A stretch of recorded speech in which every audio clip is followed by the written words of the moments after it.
back then, like I said, I was so excited to finally find my thing that I became obsessed about it. But it was to the detriment of everything else in my life. That's how it always works. Yeah, it was like, yeah. So I was like, it wasn't healthy, but it was necessary. Yeah, if you want to get really good at everything, that's the problem. Like someone has a quote about that. It's like that's why Tom Brady getting divorced. You think that's why? Yeah, because you can't be that good and you can't be a great anything and be a good other things. Yeah, I mean maybe you could be great at maybe you be a great husband and a great quarterback. But you can't be a great quarterback, a great husband, a great father, a great friend, a great businessman. Yeah, it's like you can't. It's That's why they're getting on him for that FTX shit. I'm like, do you think he read that? Do you think he had any idea what that even was about? No. They just said, I'll give you $5 million to say this. And he was like, all right. Or whatever it was. Probably more than that. Yeah, he's like, sure. He in the middle of watching film, he's like, oh, yeah. Yeah, I'll do it. Yeah, exactly. Yeah. He's probably laser obsessed with football. Yeah, I think the best you can be, if you want to be a great comedian, the best you can be is a very good anything else. Right. Yeah. You can be a very good dad. You can be a very good husband and a great comedian. I think there was also like the wife didn't want him to go back to playing football. Yeah, she wanted him to look because she's tired of being second. Women don't like. Listen, why you think if you ask the average woman how they feel about their husband's PlayStation, they gonna all be like, they fucking hate that device because he chooses it over them constantly, right? And it's like, and I feel like. That's very interesting.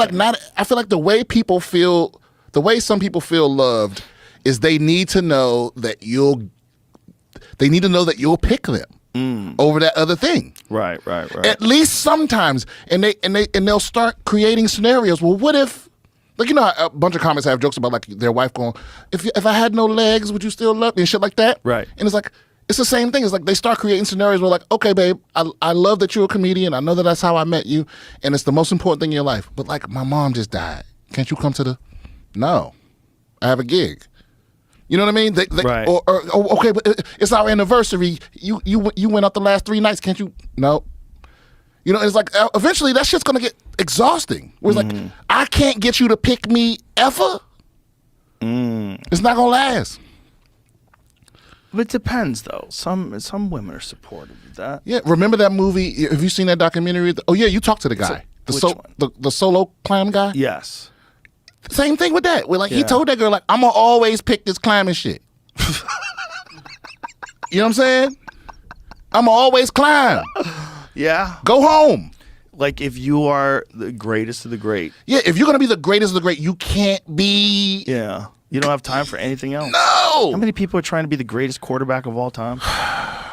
Well, it's like him and a couple other dudes in the conversation, right? Well, and because it's a delicate balance if you're trying to make that happen on purpose. Because like I forget the kid's name, but they called him Robo Quarterback.